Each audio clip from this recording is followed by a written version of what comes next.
নমস্কার। আমি সলিল বাগচি। আপনারা দেখছেন আমার ভিডিও স্মিথ গাঙ্গুলি প্রোফাইলে।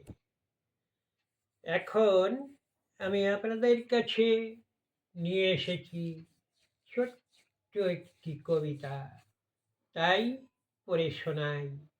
আপনারা দেখুন, শুনুন, আমাকে লাইক দিন, কমেন্ট করুন, সাবস্ক্রাইব করুন। কবিতার নাম পৌষ গেল। এখন এটি পাঠ করে শোনাচ্ছি।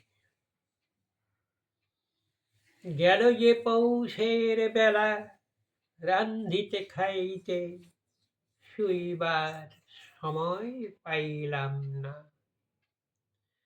আইল মাঘের মাস, তুলে রাখি শীত বাস, রৌদ্রের তেজ ভারী চড়া। পাই না বসতে ছাতে পিঠে রোদ দিয়া। মিষ্টি রোদের দিন হইল যে শেষ, গরম আসলে আরো।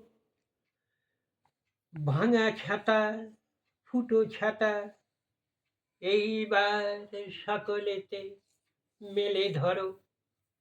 নমস্কার।